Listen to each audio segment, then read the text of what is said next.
All right, everybody, what's going on? And welcome to today's edition of SWAC Talk, the show we cover the SWAC inside and out.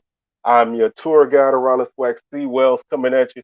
And we are in basketball season. Yes, football still has a lot of things to talk about from time to time, but we're gonna, dive into basketball a little bit because it's January and it's basketball time. And hey, what better time than now? So we've already started SWAC play.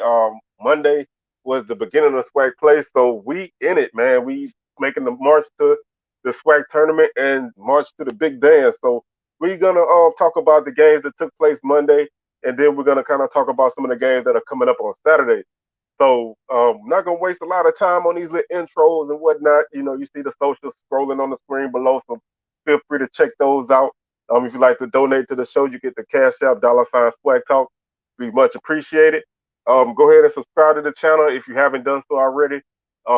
Make sure you do it and hit that notification bell to be alerted to any videos that I upload. Because there will be videos dropping from time to time, especially with recruiting and all that kind of stuff going on. So you'll get the notification that I drop videos right away. Like the videos, share them, and feel free to comment and let me know how you're feeling about basketball. I know basketball not everybody's thing, but it's a sport that I love, and it's a sport that I love to cover in the SWAC because if you think football is unpredictable, SWAC basketball is even more unpredictable. So it's definitely interesting. We got two new teams in the conference, so that's something else to kind of make some things happen. So let's go ahead and jump right into it. We're going to start off with the players, the top players named by the SWAC in women's basketball for Monday's action. The player of the week was Dariana Lewis from Alabama A&M, and she had a crazy game against UAPB on Monday. She had a double-double, 26 and 14. Man, she went off to go along with 3 steals and a block, and she led Alabama A&M to a 58-48 victory over Golden Lions in the opening game of the season. So that's a tremendous first effort of the season, 26 and 14. Man, that's great numbers. Impact Player of the Week was Malaya Bell from from Florida A&M. She was a key contributor during Florida A&M's first SWAC victory of the season and their first win of the season. She scored the game-winning basket against Bethune Cookman in the closing seconds. She contributed 10 points to go along with 6 rebounds and a steal. So congratulations to those two young women for their effort. Florida A&M picked up their first victory of the season and their first SWAC victory ever, defeating also new SWAC member Bethune Cookman on Monday. So just want to salute those young ladies and give them, the props that they deserve for their effort. So let's take a look at some of the action that took place on Monday. And first off, Alabama State Alabama State had a forfeit victory over Valley because Valley had COVID issues. So if you don't know, the new uh, COVID protocols state that if you cannot play, then you will have to forfeit that game. So Valley had to forfeit because they could not play against Alabama State. So Alabama State was the first team to pick up a victory due to forfeit. There's a couple other forfeits that are going to take place on the men's side, and we'll talk about those.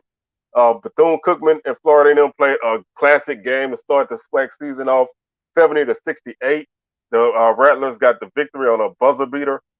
This game was close pretty much throughout. Florida A&M led 16-9 at the end of the first quarter. Bethune Cookman outscored them in the second quarter, 23-11. So they had a nice second quarter. They continued to build their lead with a 22-19 third quarter, and then Florida A&M outscored them 24-14 in the fourth quarter to pick up the victory. Florida A&M shot 43% from the field, 14% from three, so they didn't really shoot threes very well, but they hit the three that mattered, and that was the one that won the game. They were 72% from the free throw line. They had 42 rebounds. They out-rebounded Bethune Cookman by 20 rebounds. They did have 23 turnovers, which was a sore spot for them, and they had 6 steals. Bethune Cookman shot 45% from the field, 33% from the three-point line, and 71% from the free throw line. 22 rebounds, as I said, for the Wildcats.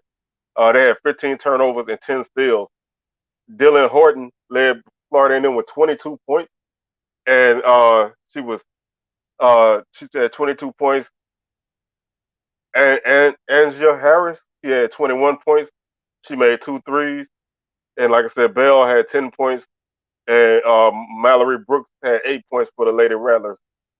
This was, like I said, this was a big victory for Florida A&M because this was their first ever SWAC victory, and so they were able to pull out a nice win in this game. Looking at our next game, as we take our scroll back into our recaps, the next game that we're going to talk about is Alabama A&M and Alabama A&M and Arkansas Pine Bluff. Like I said, the Bulldogs won that game 58-48 behind a big game by Dariana Lewis. Like I said, 26-14. So this was our featured game of the week. And Pine Bluff, they were game, but Alabama and them really came to play in this game. And like I said, Lewis had 26 of their 58 points, so she was a one-woman wrecking crew in this game. Like I said, she had 26 and 14. Nigeria Harris had 10 points as the second double-digit score for Alabama A&M. She had 10 points and two assists. Jill Harris had 6 points, 4 rebounds, and 5 assists. Talia Jeter had 6 points and 7 rebounds for the Lady Bulldogs as they were able to really take control of this game. They basically led pretty much throughout. They led 19-17 at the end of the first quarter. Pine Bluff did outscore them 13-12 in the second quarter, and then it was 13-12 in the third quarter by Alabama A&M, and then they outscored the Golden Lions by 8 in the fourth quarter, 14-6 to pick up the victory. So nice game for them. Maya Pete led UAPB with 11 points and 7 rebounds. Kadasia Brown, 11 points and 9 rebounds. Um, Zay Green, 9 points, 7 rebounds, and 3 assists. And Joyce Henderson, 9 points, 6 rebounds, and 5 assists. So again, this was a very close game throughout. The fourth quarter was basically what did UAPB in. They got outscored by 8, and they lost by 10. So they were trailing by 2 going into the fourth quarter. They just could not make up the difference. And Alabama A&M made a great statement, picking up a big road victory to start the SWAC season off. And that's the kind of game that you want when you are playing on the road. You want to pick up those kind of victories and give yourself some kind of a boost heading into your second half of your road trip. The next game we're going to talk about is Grambling and Prairie View. Prairie View picked up a nice road victory over Grambling, 65-57. Kennedy Hurd led Prairie View with 13 points, 2 rebounds, and 4 assists. Diana Rosenthal, 13 points, 1 rebound, and 2 assists. Jessica Sodders, 8 points, 3 rebounds, and 2 assists. Geraldine Smith, 8 points and 9 rebounds for the Panthers. And Kennedy Paul, 7 points and 3 rebounds. They had a great shooting night on the season. They shot 55% from the field in this game, so that's a tremendous shooting effort from the field. They shot 40% from three-point line, 4 of 10, and 13 of 20 from the free throw line for 65%. And they had 30 rebounds on the night. They out-rebounded Grambling by 7. Grambling had 23 rebounds. So they controlled the boards and they shot very well, which is a great recipe for winning games on the road. They turned the ball over 16 times. That's not a great number, but they were able to overcome that. Grambling was led by Alexis Holt with 18 points, 6 rebounds, and 4 assists. Justice Coleman, 12 points, 12 points, 3 rebounds, and 3 assists. Ashanti Laverne, 5 points and 3 rebounds. So they had two girls who kind of carried the load for them. Grambling shot 41% from the field, 23 of 55, 6 of 17 from the three-point line for 35%, and 5 of 7 from the free throw line for 71%. Like I said, they had 23 rebounds and 14 turnovers. 13 turnovers and 14 assists. So they had a pretty solid game, but Prairie View controlled this game. They led 17-11 after one. They led 38 to 20 at the half, and then it pretty much was even through the second half. Grambling actually outscored Prairie View 19-10 in the fourth quarter, but the margin was too big to make up. So nice effort for both teams, and Prairie View picked up a huge win, which sends them into a nice game for the second half of their road swing against Southern tonight. So that leads us to Southern and Texas Southern, and this was a game that I actually was at. This was a game of runs. Southern basically built up a lead, but Texas Southern made a nice second half run to keep the game close. Southern had a fourth quarter run to kind of put the game away, 70-60. Southern Southern outscored Texas Southern 13-12 after one, 16-14 after two, which made the halftime score 29-26. Southern outscored Texas Southern by 6 in the third quarter, and then they had a 1-point fourth quarter, which is where Texas Southern made up the gap. But Southern was able to withstand that run and score a few buckets late in the game to put this game away. So Alexis Aaron led Texas Southern with 17 points, 6 rebounds, and 1 assist. Um, Taya Bridges had 13 points and 5 rebounds. 13 points and 5 rebounds. She had 12 turnovers. That's a horrible number. That's just a tough number to put up in a game. Texas Southern turned the ball over 35 times in this game. So if you want to look at what did them in, they turned the ball over 35 times. That just you can't do that.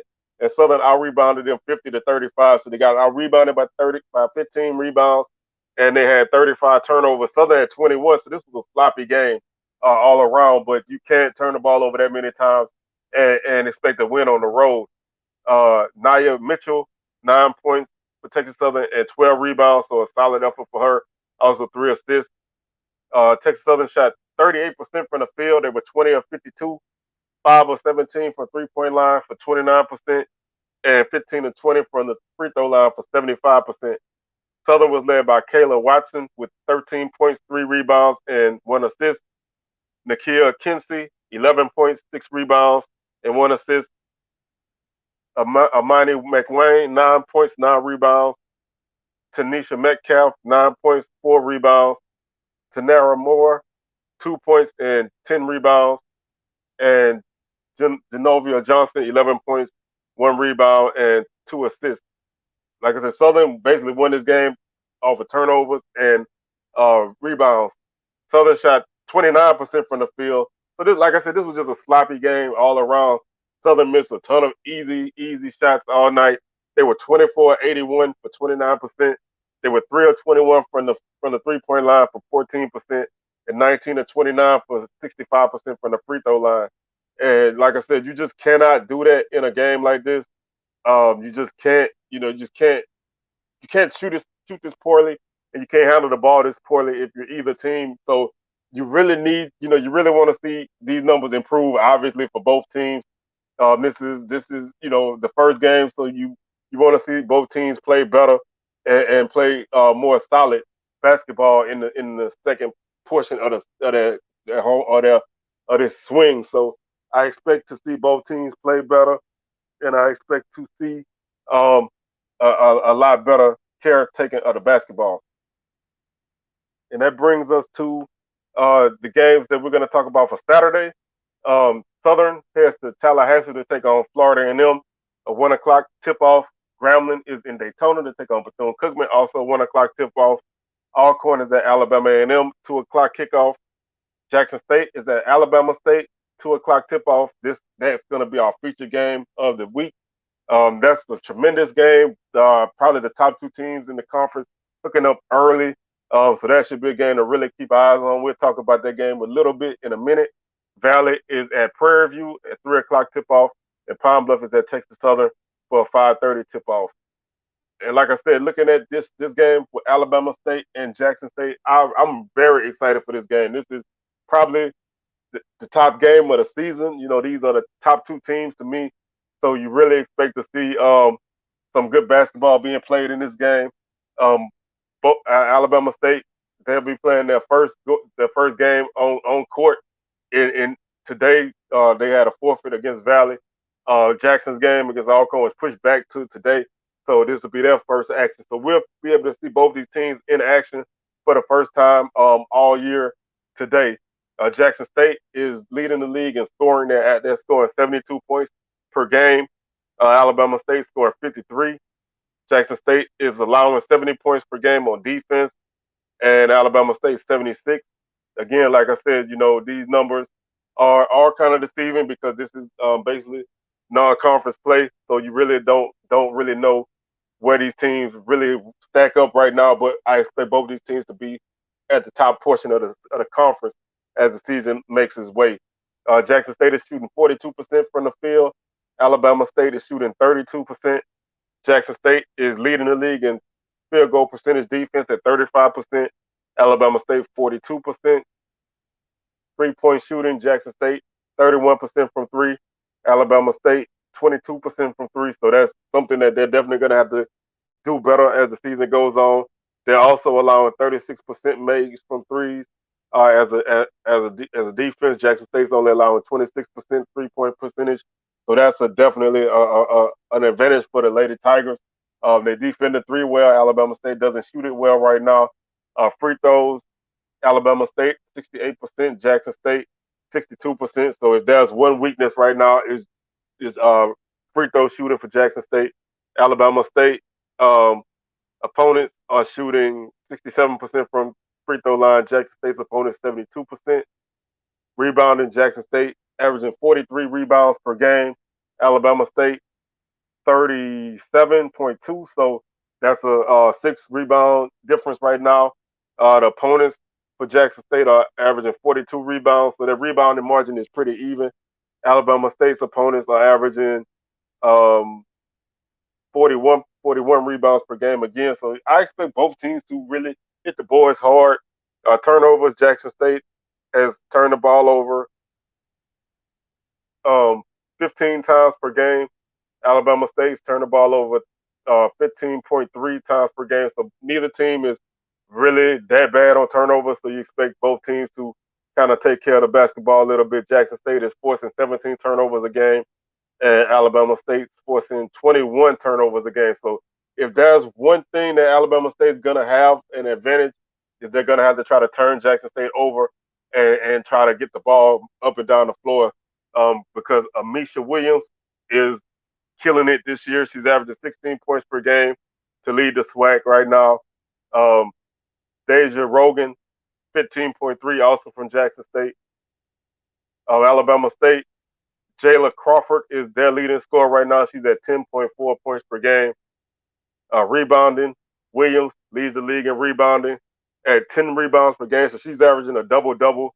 It's going to be tough to work with her on the blocks. Alabama State doesn't have anybody right now. Tamia Stallings leads this team in rebounding at 4.1 rebounds per game. Also, Maya Crump is a top rebounder for Jackson State. She's at 5.4 rebounds per game. So Jackson State's a team that's they're gonna play defense, they're gonna rebound, and Williams is gonna really go to work on you. Williams is averaging, she's shooting 50% from the field. Jayla Crawford leads the league from Alabama State in free throw percentage at 89%. Maya Crump shooting 80% from Jackson State. Gerard Covington also shooting 80% from Jackson State. 3-point shooting right now. Deja Rogan, she's making 1 3 per game. So I expect this to be, like I said, a really good game. Alabama State will be at home, so that's that if there's one advantage that they have, it will be that. But I like Jackson State in this game because I think that they just have, excuse me, a better front court. Their guards are really solid, and they are a team they're gonna come out, they're gonna play hard, and they're gonna challenge you. So I really expect them to come out and take care of business in this game. Although Alabama State's gonna be game, they're playing at home, so there's always a tough atmosphere for anybody, men or women, to go into Montgomery and pick up W's. But Jackson State is the best team in the league right now. So until something otherwise happens, then I expect them to be victorious. Now we're going to jump over to the men's side, and we'll take a look at the SWAC weekly honors for Monday's games. And this is two guys who had good games on Monday. Kenny Strawbridge was the player of the week from Alabama State. Uh, I clicked the wrong link, excuse me. But he was the player of the week for Alabama State, and he's a guy who I said in my preview is a guy that you have to look out for because he can score the basketball and he can play. He's a very good guard, so you really have to keep an eye on him at all times. So I think that he was a big factor in their victory over Valley on Monday. So I um I really think Alabama State's going to be a team to be able to challenge in this conference right now. And I like where they stand right now. They played their game without Coach Mo Williams. His wife was in labor, so congratulations to them for the birth of their child. Hopefully everything went well and they have a healthy baby. So nice present for him to be able to get that dub with him not being there. This team went to Valley where it's never easy to play, and they were able to pick up a nice victory. So I all right, now let's see, can we get these players of the week now? Otherwise this thing is acting very, very crazy. So I here we go. Like I said, Kenny Strawbridge was the player of the week. He led Alabama State to his first road win since last January with a career high 27 points against Valley. He finished shooting 68 from the field, 11 of 16, at 66% from beyond the arc. So he shot 66% from three and 68% from the field overall. He had 4 rebounds and 3 steals for Alabama State. The impact player of the week was Kevin Davis from Bethune Cookman. He led Bethune Cookman to their first ever SWAC victory as they defeated Florida A&M. He had a double-double with 26 and 13. Nice game for him. He had 2 blocks and 3 steals. He was 11 of 17 from the field, including a three-pointer. And he also had seven offensive rebounds. So he did a lot of work on the boards on both ends, 6 defensive rebounds, 6 offensive rebounds. And that's, you really cannot beat that kind of effort. Double double, 26 and 13 in your first SWAC victory. So Bethune Cookman, they're gonna be tough. Alabama State, like I said, they defeated Valley 84-75. This was a nice victory for the Hornets. Kenny Strawbridge, like I said, 27 points, and to go in the Valley and take a nice win. They led 38-28 at the end of the first quarter. They were outscored by Valley 46-47 in the second half, but that gave them a 9-point victory. So they won this game fairly comfortably. Isaiah Range, 16 points and 8 rebounds for the Hornets. He was 7 of 11 from the field, 2 of 4 from the 3-point line. He played 39 minutes. They played pretty much the whole game. E.J. Clark, 14 points for Alabama State, 3 rebounds, 7 assists. Nice game for him. DJ Jackson, 10 points, 1 rebound, and 3 assists for the Hornets. They only turned the ball over 13 times. Did a really good job of taking care of the ball. 53% from the field, 53% from three. So they shot tremendously well on the road. When you shoot 50% plus on the road, you should win that game. 67% from the free throw line. Valley was led by Robert Carpenter with 23 points, 5 rebounds. Uh, Caleb Hunter, 18 points, 3 rebounds, and 2 assists. David McCoy, 10 points, 5 assists, and 8 rebounds. So a nice effort for him. Almost a double-double for him. Alabama State out-rebounded Valley by 10, 39-29. Valley had 14 turnovers, so not a lot of turnovers in this game. Fairly clean game. Valley shot 44% from the field, 26 of 58. They were 13 of 27 from three, 48%, and 10 of 19 from the free throw line for 52%. So the rebounding effort and poor free throw shooting really did Valley in this game. They'll have to improve on that if they want to pick up a victory. Next game, Bethune-Cookman defeated Florida A&M 66-59. And this was Bethune-Cookman's first conference victory in the SWAC. So they improved to 1-0 in conference play. They outscored Florida A&M 30-29 after one half.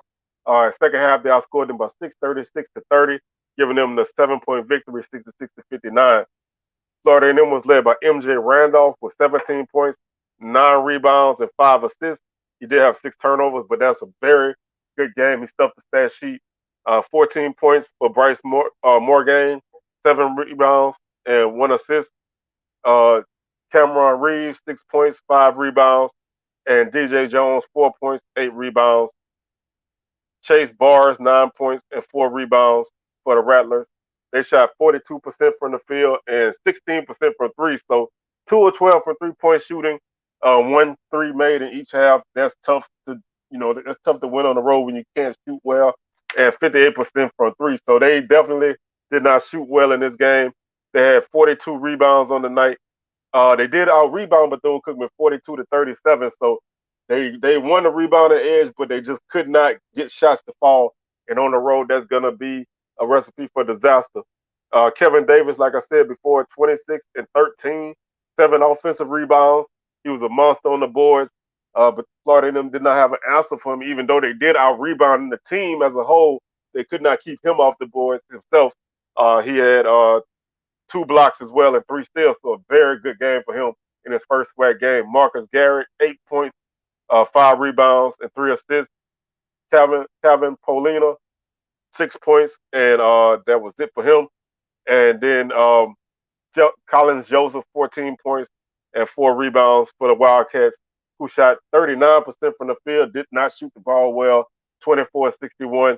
They were 2 of 15 from 3, 13%. So nobody made threes in this game. Both teams combined for 14 of 27. 4 of 27 on the night. Just horrible 3-point shooting night for both teams. And 66% from the free throw line, 16 of 24 for the Wildcats. So this was a game that neither team could shoot well, and both teams did work on the boards, but Bethune-Cookman was able to get a tremendous effort by Kevin Davis to pick up the victory. Pine Bluff dropped a 70-50 decision to Alabama A&M. At home, losing by 20 at home is just not gonna get it done for you at all in conference play. They were outscored 26-24 after one half, so they played a very even first half. Like I said, 4-point halftime margin, and Alabama and them poured it on in the second half, outscoring them 44-28 to pick up the victory. Jalen Johnson, 18 points, 8 rebounds for the Bulldogs, 4 assists. E.J. Williams, 14 points, 3 rebounds, 1 assist. He had 2 steals. Dallin Smith, 10 points, 5 rebounds, 1 assist, 2 blocks for him. Garrett Hicks, 9 points, 4 rebounds. And Cameron Tucker, 9 points and 6 assists.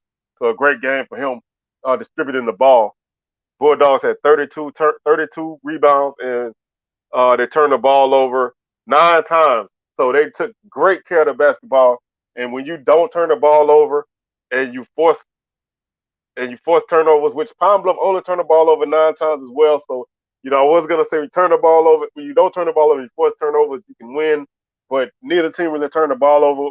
But Pine Bluff just could not shoot. They just could not make shots. Alabama A&M shot 63% in the game from the field. They shot 79% in the second half, 19 of 24. So they just, like I said, they caught fire in the second half. They only shot 3 threes in the second half. They were 2 of 3 for 66%. They shot 36% on the game, 4 of 11, and they were 8 or 9 from the free throw line for 88%. Like I said, they had 32 rebounds, and they all rebounded Pine Bluff by 12, 32-20. Pine Bluff was led by Kylan Milton with 11 points and 5 rebounds. Kashawn Stokes, 10 points, 2 rebounds, and 3 assists. Sean Williams, who's a guy that I talked a lot about in my preview on Wednesday, he had 5 points and 4 assists. Just not a good night for him. He was 1 of 11 from 3, 2 of 13 from the field. Just a bad shooting night for him. He will get better. He played 40 minutes and just did not have it. They don't really have a lot of a bench. They played 4 guys at least 30 minutes, so they don't have a lot of depth. And that I think that's what did them in the second half. They shot 16 of 46 from the game for 34%, 7 of 28 from 3 for 25%. Again, just poor shooting. 3 of 13 in the second half, which was that very big half for Alabama A&M. Pine Bluff can only shoot 23% from the 3-point line in the second half and 36% from the field in the second half. They were 11 of 16 on the night from the free throw line for 68%. So just not, just one of those kind of games that got away from them, and Alabama A&M just really caught fire in the second half. And like I said, those are the kind of efforts that you kind of see on the road. I mean, excuse me, at home, you don't really see those kind of efforts on the road too much. But that's what Alabama A&M just they were a hot team and they just could not miss.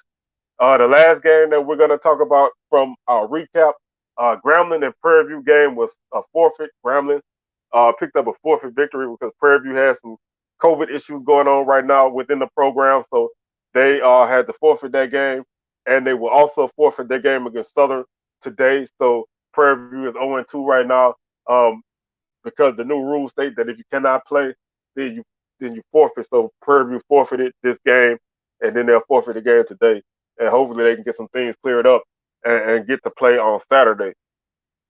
Southern defeated Texas Southern by a score of 63-50. In this game, Southern had a 13-2 run to start the game off before Texas Southern kind of clawed back into it. But Southern got a buzzer beater right before the half to go into the half up 30-22. They came out and they outscored Texas Southern 33-28. In a game that Southern basically had control for the most part. Texas Southern did make a couple runs in the second half, but Southern was able to pull away. The name of this game, honestly, was turnovers. Southern is very good at turning teams over. They forced 25 turnovers for Texas Southern. They have 14 steals. Southern's top 5 in the nation right now in steals. So they get their hands on the basketball a lot. So that was a huge stretch in the first half where Texas Southern honestly could barely get the ball over half court. The Tigers, obviously this is not who they are for the most part. I think they've been off for a while, and Southern was able to turn them over, and that's what really did it. Texas Southern just could not really get anything going offensively. So when you can't score the ball and your opponent is turning you over, then you're gonna struggle to score. And like I said, Southern didn't shoot the ball great. They shot 38% on the night, 19 of 49, and 27% from the field, from the 3-point line, 5 of 18, and 41% for free throw line, 7 of 17. So those numbers would not win you a lot of games, but winning the rebounding margin, that's Texas Southern. Those numbers would not win you a lot of games. Turn the ball over 25 times as well would not do it for you. This team had opportunities to get back in the game, but just could not make them happen. Jordan Gilliam had 9 points for the Tigers and 2 rebounds. They were led by Jordan Carl Nichols with 16 points, 12 rebounds. Nice double-double for him. He did have 5 turnovers, but he had 2 assists and a block. PJ Henry, 11 points and 3 assists. And like I said, Gilliam, 9 points, 2 rebounds, and 2 blocks for him. So Gresham and John Walker, the 2 top guys, did not really get it going. Gresham he had 2 points and 8 rebounds. He had 3 fouls on the night and 3 turnovers. He was 1 of 2 from the field and 0 for 4 from the line. John Walker, he played 16 minutes. He had 2 points, 1 of 4 from the field, and 3 rebounds and 2 assists. So they just did not get their top guys to get going, and when that happens, you tend to fall behind. Southern was led by Jaden Sadler with 16 points, 3 assists, and 1 rebound. He did have 3 steals. Tyrone Lyons, 11 points, 5 rebounds, 3 steals. PJ Bird, 8 points, 7 assists, 3 rebounds, and 2 steals. Damian Sears had 2 steals for Southern, 4 points and 7 rebounds.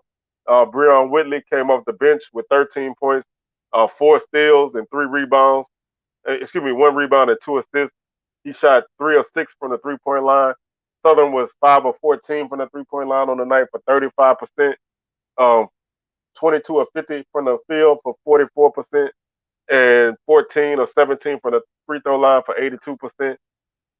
They were out rebounded, but Texas Southern actually out rebounded them 40-24. So Jaguars, like I said, they don't have a lot of size, but they make their bones on turnovers and defense. So they were able to get get the plays that they needed to win and pick up a nice victory to open the SWAC season. And that pretty much wraps up the first week of the season. Well, the first day of the season. Today, like I said, we have games. Um, Grambling hosts Texas Southern. Valley hosts Alabama A&M. Pine Bluff hosts Alabama State, which was the game that we featuring for our feature game of the week. So when we recap the games on Sunday from today, we'll talk about that game in depth. Jackson and Alcorn also play. They had to reschedule their game for Monday, so they'll play today. So that pretty much brings us to today, and we're gonna take a look at the schedule for today, and we'll talk about a little bit of this effort. And like I said, um, Southern will pick up a forfeit victory from Prairie View because Prairie View has some COVID issues going on right now. So their game against Southern is canceled and forfeited. So that was a huge thing for Prairie View to have to take that forfeit. That's the new rule in the SWAC. If you cannot play, then you must forfeit, and that's gonna. I want to see how that's gonna impact the season. If there's more teams that have that issue, because in last season there were times where teams didn't play even amount of games, and we had two teams actually finish undefeated. So I think they're trying to trying to like not make sure that happens, and try to seed teams appropriately. So we'll see if this COVID issue will be an issue for teams. The game that I want to take a close look at today is Jackson State and Alabama State. Both teams, I think, are gonna be hungry. Alabama State, like I said, they picked up a nice victory over Valley. Jackson State hasn't played yet. They will play today against Alcorn. So when you see Jackson State basketball, you pretty much know they're gonna play defense. They're gonna be very stout defensively. They're gonna get after you. They typically aren't the greatest offensive team, but if they can score, then they're going to definitely be a factor. Alabama State's playing well. Like I said, they picked up a big victory over Valley. Kenny Strawbridge, like I said, a 27-point effort. So I expect him to be a factor in that game on Saturday. Jackson State, I really think that they're going to be a team that you have to keep an eye out on. I think they're going to be a dangerous team in the conference. You can never count out a Wayne Brent team. They're always going to be in the mix.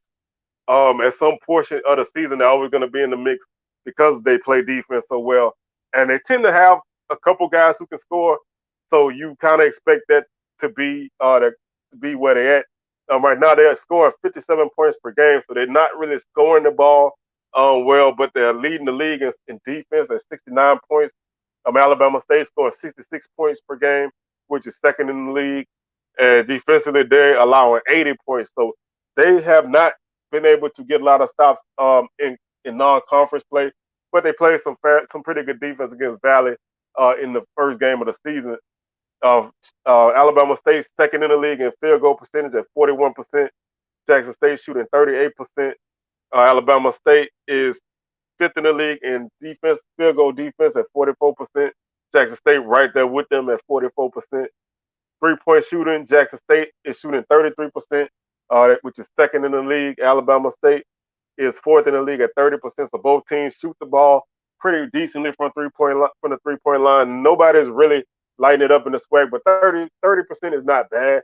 But you kind of want to be around that 35, 38%. But they're hovering right around that range.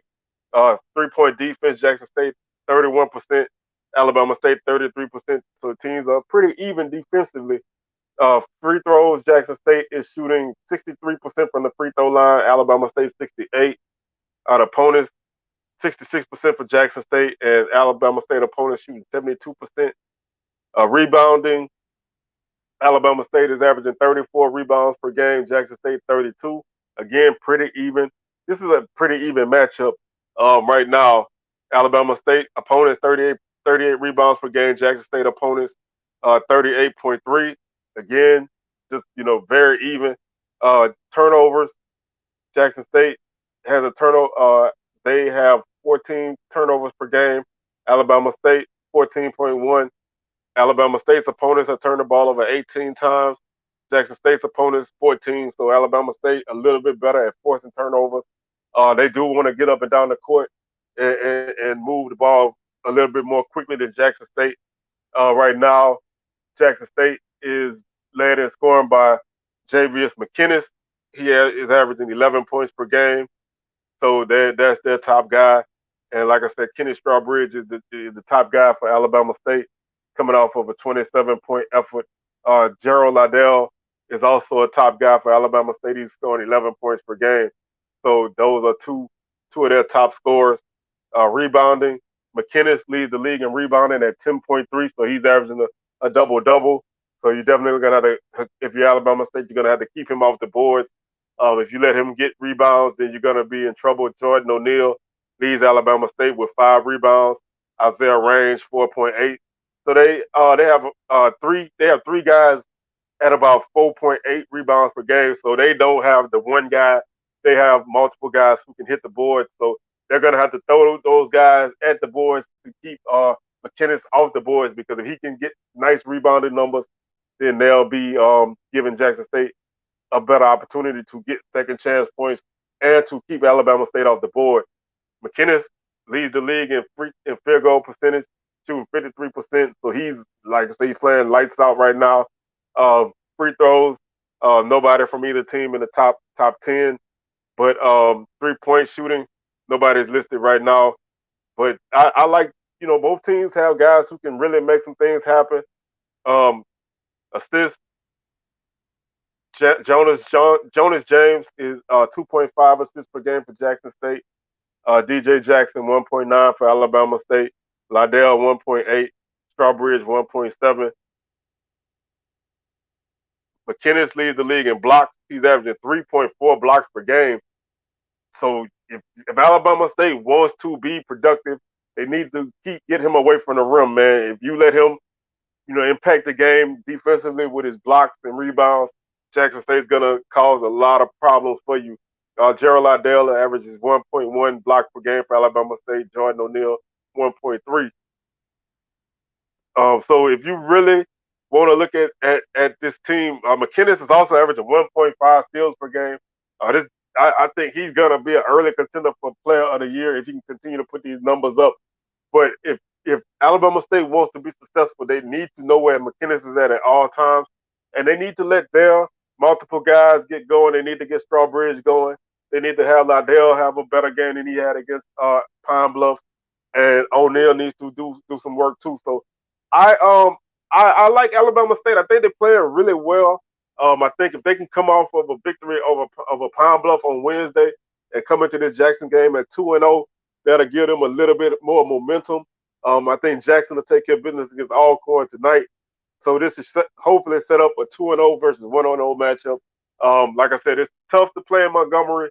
That's a place where they ambush teams. But I like Alabama State. I think they have a little bit more of a balanced attack. I think they score the ball a little bit better. They shoot a little bit better. But you can never count on Jackson State defensively. But I like Alabama State in this game. So that's going to do it for our previews for Saturday's games. We'll be back on Sunday to recap the games from today and preview the games for Monday. So SWAC basketball is here. It's time for SWACtion. Like I said, we'll be back on Sunday for that. Tomorrow, SWAC Smoke Live, 6 p.m. as usual, 7 p.m. Eastern. So make sure to check that out. And we'll catch y'all on the rebound. My catchphrase is now appropriate as basketball, so we'll catch y'all on the rebound. And we'll holler at y'all. Peace.